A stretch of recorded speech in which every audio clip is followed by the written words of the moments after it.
For me, the highlight of my time with India was the 3-year journey of starting out as a young, inexperienced coach to walking a journey with the players for them to reach their full potential.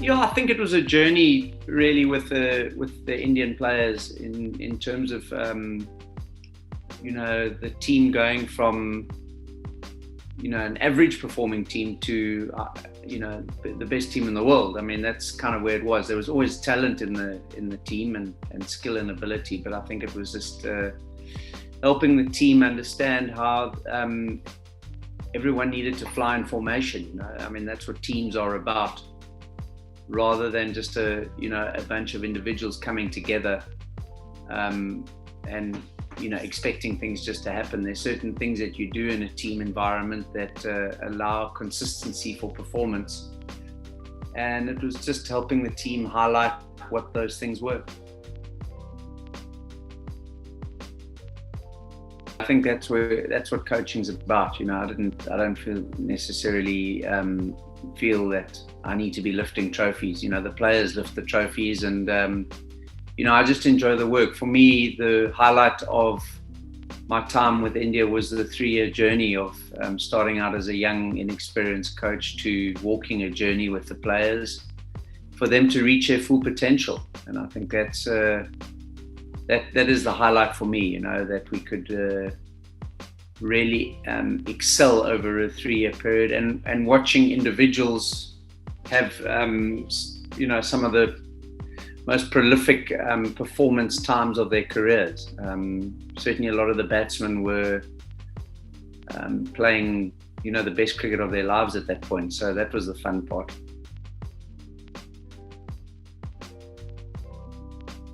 There is massive pressure on short-term results, and often, the evolution of a team takes time.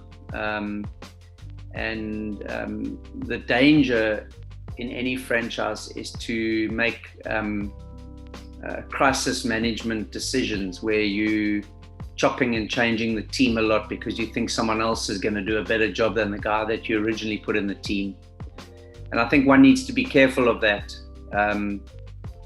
The most successful franchises in IPL history have been the ones that have had the least amount of player churn, because they have stuck with players and backed them. So we know from a coaching perspective that is the only way to coach, is to allow every player the opportunity to explore his talent. And I think everyone's got every environment requires something different. So it's really understanding the environment you're working in. For example, if you're working with a lot of senior players, it requires a different leadership to a group of many junior, inexperienced players. So it's really understanding that environment and, what your style of leadership will be based on what the requirements are. Young players need a bit more guidance and direction. Your senior players just need an environment where they feel they can make a contribution. So I think a lot of it just depends on the environment that you are working in as a coach.